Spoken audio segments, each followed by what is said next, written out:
एक तरफ तो पार्लियामेंट के अंदर ये कहते हैं कि इस मुल्क में एनआरसी लागू होगा।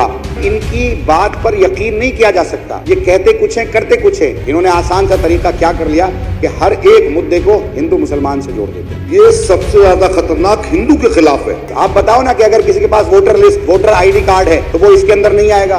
आज का यह कानून देश को बर्बाद करने वाला कानून है। इस मुल्क के अंदर आधे से ज्यादा लोग, अगर एनपीआर होगा तो आधे से ज्यादा लोग डाउटफुल लिस्ट के अंदर आएंगे। जो वतन की दास्तां सुनाने लगे तो पत्थर भी आंसू बहाने लगे। पहली मर्तबा एक ऐसा कानून आ रहा है कि जो हिंदुस्तान का रहने वाला, उसको ये साबित करना पड़ेगा कि मैं हिंदुस्तानी हूँ, और जो पाकिस्तान का रहने वाला है वो हिंदुस्तानी आसानी से बन सकता है। ये तो झूठ बोलने की एक मशीन है। इनका काम सिर्फ झूठ बोलना है। लाइव टीवी, सच सबसे आगे। आज पूरा हिंदुस्तान की आवाम ये सवाल कर रही है कि एनपीआर, एनआरसी और सीए क्या है। और इन्होंने, केंद्र सरकार ने पूरे हिंदुस्तान को इस मुद्दे पर उलझा कर रख दिया। 2003 में ये फैसला लिया गया था कि हम एनआरसी लागू करेंगे। उस वक्त में 2003 से लेकर के 2009 तक 30,90,000 लोगों से इन्होंने पूछा। तो उसमें आधे, और 12 स्टेट में ये पूछा गया था, तो उसमें से आधे लोगों के पास डॉक्यूमेंट्स नहीं थे। तब उस सरकार ने ये फैसला लिया कि हम एनआरसी लागू नहीं करेंगे, और बाकायदा फाइल पर नोटिंग हुई कि हिंदुस्तान की सरकार हिंदुस्तान में एनआरसी लागू नहीं करेगी। 2010 में एनपीआर आया, उसमें कानून के हिसाब से, जो कानून था उस हिसाब से पूछताछ नहीं हुई। सिर्फ ये पूछा गया कि आपके घर में कितने लोग हैं और कहां रहते हैं। 2003 में जो ड्राफ्ट बना, उसी को अब इन्होंने गजट नोटिफिकेशन कर दिया, जिसमें पैरा 3 के अंदर, पैरा 4 के अंदर जो अफसर जो ऐसा एनपीआर करने जाएगा, उसको कानून के अंदर यह हक दिया गया है कि वो डाउटफुल, अगर कोई चीज उसके पास नहीं है तो उसको डाउटफुल लिस्ट में डालेगा। जैसे किसी के पास पासपोर्ट नहीं है, जो मनमोहन सिंह जी के टाइम में एनपीआर हुआ था, उसमें और इसमें फर्क है। उसमें पासपोर्ट के बारे में नहीं पूछा गया था, उसमें आधार के बारे में नहीं पूछा गया था, उसमें फोन नंबर के बारे में नहीं पूछा गया था, उसमें बर्थ कि आपके फादर कब पैदा हुए, आपकी मदर कब पैदा हुए, कहां पैदा हुए, बर्थ के बारे में नहीं पूछा गया था। अब जब ये एक तरफ तो ये कहते हैं कि किसी की एनपीआर में किसी की नागरिकता नहीं जाएगी, या कोई अगर किसी के पास कोई डॉक्यूमेंट्स नहीं है तो हम उसको डाउटफुल लिस्ट में नहीं डालेंगे। लेकिन पार्लियामेंट्री कमेटी है जिसमें इन्होंने लिख कर दिया है, होम मिनिस्टर साहब ने, कि आप उनके माँ बाप के बर्थ के बारे में पूछोगे।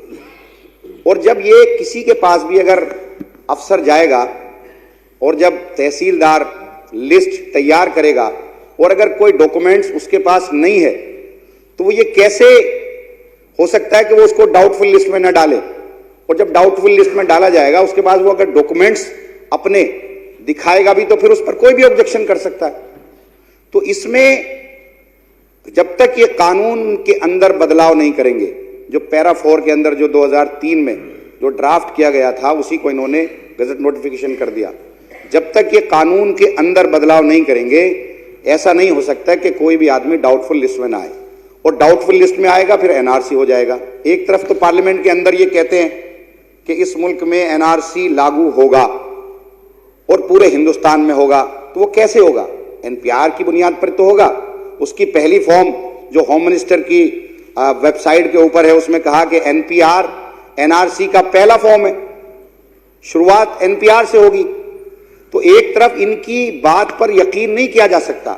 ये कहते कुछ हैं, करते कुछ हैं। अगर ये वाकई ईमानदार हैं तो जो पैरा 4 के अंदर जो उसमें कहा गया है कि जिसके पास कोई डॉक्यूमेंट नहीं निकलेगा, अफसर को ये पावर दी गई है कि वो डाउटफुल लिस्ट तैयार करेगा तो उसमें से हटा दिया जाए। जिस तरह से पिछली मर्तबा एनपीआर हुआ था कि सिर्फ ये पूछ दिया जाए कि कितने लोग रहते हैं, कितने लोग नहीं रहते, जितने भी पैरा के अंदर क्वेश्चन है इन सबको हटा दिया जाए। ऐसे ही इन्होंने जो है आसाम के अंदर एनआरसी आया, एनपीआर आया, एनआरसी आया, उसके अंदर 19 लाख लोग इसकी चपेट में आए। जिसमें से 5 लाख मुस्लिम थे, 14 लाख हिंदू थे। इनकी समझ में नहीं आया तो फिर ये सीए ले आए कि साहब 14 लाख लोगों को किसी तरह से नागरिकता देंगे। अब एक आदमी हिंदुस्तान में रहता है, उसके पास डॉक्यूमेंट नहीं है, जैसे मैं हूं, मेरे पास पासपोर्ट नहीं है, मेरे पास मेरी बर्थ सर्टिफिकेट भी नहीं है, मेरे पास मेरे माँ बाप का बर्थ सर्टिफिकेट भी नहीं है, मेरे माँ बाप मेरठ में पैदा हुए, तो क्या मुझे मेरठ जाना पड़ेगा अपना साबित करने के लिए? एक आदमी बिहार से आया है, यहां रहता है, उसके पास कोई डॉक्यूमेंट्स नहीं है, तो क्या उसको बिहार जाना पड़ेगा? अगर किसी के पास पासपोर्ट, इस मुल्क के अंदर 5% से ज्यादा लोगों के पास पासपोर्ट नहीं है, इस मुल्क के अंदर बर्थ सर्टिफिकेट 15 से 20% से ज्यादा लोगों के पास बर्थ सर्टिफिकेट नहीं है, तो ये कानून पूरे मुल्क को परेशान करेगा। ये एक अजीब सी बात है इनके पास। ये क्या है कि सारी चीज को उठा करके केंद्र सरकार हिंदू मुसलमान पर लाकर रोक देती है। जब इन्होंने आसाम के अंदर ये किया तो इसमें 19 लाख में से 14 लाख हिंदू भाई थे, तो ये परेशान हो गए कि अगर पूरे हिंदुस्तान में हम ये लागू करेंगे तो पूरा हिंदुस्तान सड़कों पर आ जाएगा, पूरा गरीब सड़कों पर आ जाएगा।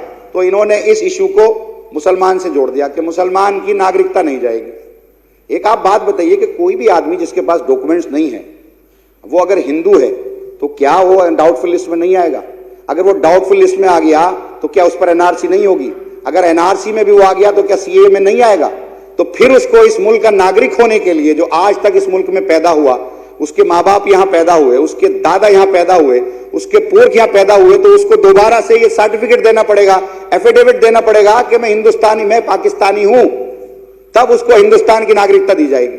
तो एक आदमी जो यहां पैदा हुआ, एक आदमी जो यहां रहा, एक आदमी जो यहां पला, इस मुल्क का रहने वाला है, इस मुल्क की आजादी में उसके माँ बाप ने कुर्बानी दी तब यह मुल्क आजाद हुआ, उस आदमी को झूठ ये कहना पड़ेगा, एफिडेविट देना पड़ेगा झूठा कि मैं पाकिस्तानी हूं नागरिकता लेने के लिए। और क्या वो उस वक्त में जो उसकी प्रॉपर्टी होगी वो उसकी रहेगी या वो भी उसको गवर्नमेंट को सुपुर्द करनी पड़ेगी? अभी तक ये बताने को तैयार नहीं है कि भाई कानून के अंदर जो आप लेकर आए हो उसमें तो कहा गया है कि डाउटफुल लिस्ट तैयार होगी। या तो आप कानून में के अंदर तब्दीली करो कि रूल 4 को हटाओ आप, कि कोई भी डॉक्यूमेंट्स आप बताओ ना कि अगर किसी के पास voter list, voter ID card है तो वो इसके अंदर नहीं आएगा। क्या अगर किसी के पास आधार है तो वो इस मुल्क का नागरिक नहीं होगा?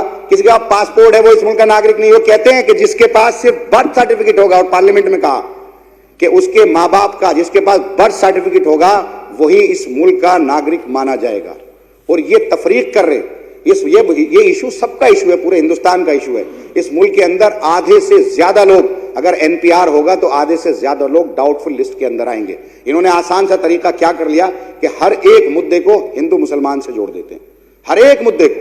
आज बेरोजगारी की बात करने को ये तैयार नहीं है, आज मुल्क के अंदर महंगाई की बात करने को तैयार नहीं है, मुल्क की अर्थव्यवस्था कहां पहुंच गई इसके लिए तैयार नहीं है। एक ऐसा मुद्दा ले आए जिसके अंदर एक आदमी मुस्तकिल यहां रहता है, जमाने से रहता है, जमीन भी उसके पास है, खेती भी उसके पास है, वो अपने आप को इस मुल्क की नागरिकता साबित करने के लिए अब क्यों लाइन में लगे वो? और ये पहली मर्तबा एक ऐसा कानून आ रहा है कि जो हिंदुस्तान का रहने वाला, उसको ये साबित करना पड़ेगा कि मैं हिंदुस्तानी हूं, और जो पाकिस्तान का रहने वाला है वो हिंदुस्तानी आसानी से बन सकता है। तो हमारी नागरिकता साबित करने के लिए हमें कोई मजबूर क्यों कर सकता है? ऐसा कानून क्यों लाया जाए जिसके अंदर हमें यह साबित करना पड़े कि हम इस मुल्क के नागरिक हैं? तो मैं तो ये कहूंगा कि ना तो एनपीआर आना चाहिए, और 2010 का जो कानून है जिसकी ये बात कर रहे हैं उसके अंदर भी डाउटफुल लिस्ट तैयार होगी, क्योंकि 2003 का जो कानून है, 2003 का जो ड्राफ्ट है वही 2010 में इंप्लीमेंट होगा, वो ही 2020 के अंदर इंप्लीमेंट होगा। तो इस पूरे कानून के अंदर जो 2003 का जो ड्राफ्ट है, जिसको इन्होंने ऐसे बगैर पढ़े लिखे, क्योंकि फाइल के अंदर लिखा गया था कि ये अगर कानून लागू होगा तो हिंदुस्तान के आधे से ज्यादा लोगों के पास डॉक्यूमेंट्स नहीं होंगे, तो ये पढ़ते पढ़ाते नहीं है, ये ऐसे ही फाइल को आगे मूव इन्होंने कर दिया। अगर ये पढ़ा होता तो इतना बेहुदा और इतना बेवकूफ़ी का कानून इस मुल्क के अंदर ये कभी नहीं लाते। ये तो झूठ बोलने की एक मशीन है, इनका काम सिर्फ झूठ बोलना है, कहते कुछ है करते कुछ है, कानून में कुछ और है।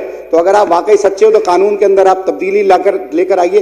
तो अगर 2010 का भी कानून अगर आएगा तो उसके हिसाब से भी डाउटफुल लिस्ट तैयार होगी, और उसकी चपेट में भी न जाने कितने लोग आएंगे। तो मैं तो यही कहूंगा कि जब तक इस मुल्क के, जब तक ये होम मिनिस्टर साहब और हिंदुस्तान की जो सरकार है, तब तक ये कानून के अंदर तब्दीली नहीं लाती, उस वक्त तक दिल्ली के अंदर हमें ये प्रस्ताव करना चाहिए कि दिल्ली के अंदर हम एनपीआर को लागू नहीं होने देंगे। मैं ये कहता हूं इस बात को सोचने और समझने का वक्त है।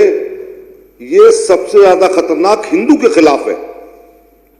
ये ऐसा माहौल क्रिएट कर रहे हैं कि ये सिर्फ मुसलमानों के खिलाफ है। नहीं अध्यक्ष महोदय, आज दिल्ली में, मैं दिल्ली की मिसाल देता हूं, दिल्ली में लाखों की तादाद में दिल्ली से बाहर के लोग आए हुए हैं। बिहार हो, पंजाब हो, बंगाल हो, यूपी हो, आपका इस तरह की जो रियासतें हैं वहां से लोग दिल्ली में आए हुए हैं। किसी भी शख्स ने किसी के बारे में दुश्मनागी में कह दिया ये विदेशी है। बंगाल की मिसाल देता हूं, बंगाल में बंगाली बोली जाती है, बांग्लादेश में भी बोली जाती है। किसी ने ये इल्जाम लगा दिया कि साहब ये तो बांग्लादेशी है, और हिंदू के लिए ही, क्योंकि बांग्लादेश में तो हिंदू भी रहते हैं ना, तो साहब उसकी तो समझोगे वो गया। वो तो अपनी बेचारा अपनी आइडेंटिफिकेशन अपना लाने के लिए वो तो पूरा हिंदुस्तान में भटकता रहेगा। बंगाल जाएगा कि साहब बिहार जाएगा कि साहब मुझे किसी तरह से पता लग जाए कि मेरे माँ बाप, मेरे घर वाले जो है वो हिंदुस्तान के पैदाइशी हैं। किसके पास होगा अध्यक्ष जी? आसाम में करा था इन्होंने। वहां के एमएलए, वहां के मिनिस्टर और एक से एक बड़े प्रोफेसर, बुद्धिजीवी उनके पास नहीं मिला। देश के राष्ट्रपति थे फखरुद्दीन अली अहमद, वो कहां के थे? आसाम के। उनके बेटे जो दिल्ली हाई कोर्ट के अंदर एक्टिंग चीफ जस्टिस बदर दुर्रेस, उसके बहन भाइयों का किसी का भी वहां से कोई सर्टिफिकेट नहीं मिला। आज तक वो परेशान है। जब देश के राष्ट्रपति और उनकी औलादों के साथ ऐसा हो रहा है अध्यक्ष महोदय, तो आम नागरिक का क्या होगा?